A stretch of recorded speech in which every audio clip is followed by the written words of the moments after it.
remember the first night we heard the crying. It was late, maybe around midnight. The moon was high and full, casting silver light over the roofs of our huts. At first, we thought it was the wind, but no, it was weeping. Soft at first, then louder.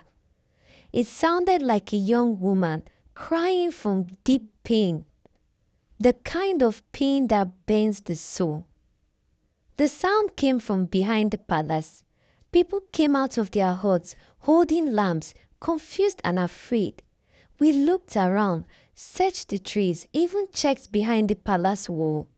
But there was no one there. The crying stopped as suddenly as it started. We thought maybe it was the trick of the spirits. In our village, strange things have always happened, and we know better than to ignore the signs, but we did not yet understand the sorrow we had woken into. The crying came again the next night, and the next night, and the next night. Around the same time, a girl started showing up in our market. She sold mangoes, sweet golden mangoes, like we had never tasted before. She was beautiful.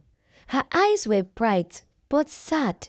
Her skin was smooth like water. She always wore a yellow wrapper and had beads in her hair that clinked like wind chimes. Nobody knew her name. Nobody knew where she came from.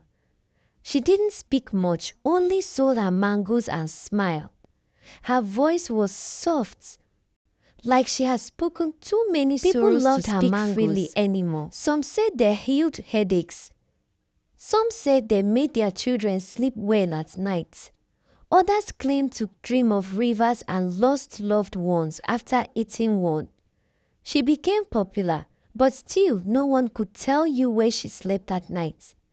She would disappear before sunset, and no one ever saw her leave. Meanwhile, the crying behind the palace continued every single night. Sometimes it was loud and angry. Other times it was soft and broken. It made the dogs bark and the elders pray. Women clutched their children. Even the king, strong and proud, began to lose sleep. People tried to say it was nothing, but deep in our bones, we all knew it was not nothing. Something had come to our village, something with unfinished business. One evening, a brave boy named Chuka decided to follow the mango seller. He waited quietly near the market until she packed up her basket. Then he crept behind her, hiding in shadows. He followed her through the narrow paths of our village, past the yam farms, past the stream, past the tall iroko tree, until she reached the edge of the evil forest. No one goes there, not even the king's warriors, but she walked in like it was her home. Chuka didn't go further. He ran back to the village and told everyone what he saw. After that, fear spread like wildfire. Why was a mango seller sleeping in the evil forest? Why did no one know her? Why did she come when the crying began? The elders called for a meeting. The villagers agreed. The king must do something. The next market day, she was invited to the village square. She came holding a basket of mangoes with the same calm sadness in her eyes. This time, she spoke. She said her name was Adeze. She was once a real girl in our village. Many years ago, before some of the children were born, she lived not far from the stream. She was happy, innocent. She used to sing while fetching water. One day, the king saw her and sent for her. But she said no. She didn't want to lay with him. She didn't want to be his concubine. She had dreams of her own. The king was angry. he sent his guards to take her by force.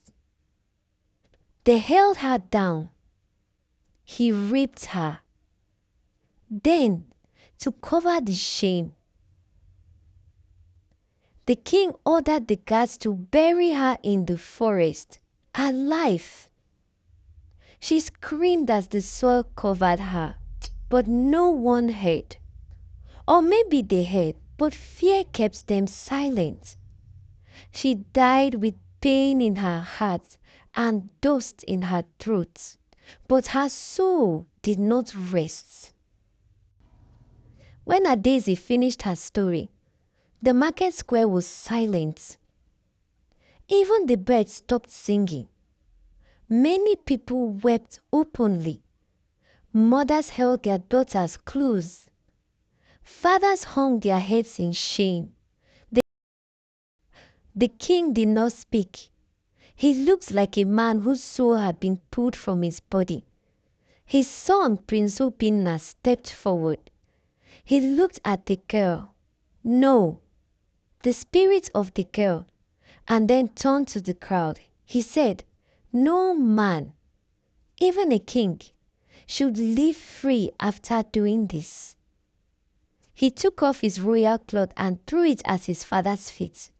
He declared himself new king. The people shouted in support. The guards, no longer loyal to the old king, seized him and dragged him toward the edge of the evil forest. There he was left to wander, lost and cursed, among the trees where Adeze was once buried. The next day, the mango seller was gone. Her spot in the market stood empty.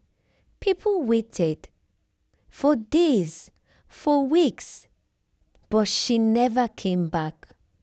Her mangoes, sweet like memory and sorrow, were never tasted again.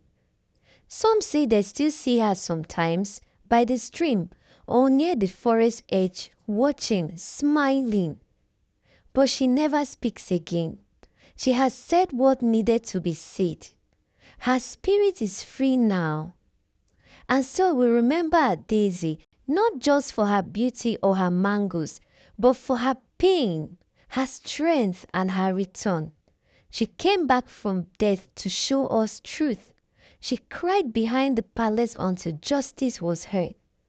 We still tell her story. We still speak her name, because some ghosts do not haunt. They heal, but only after we have listened.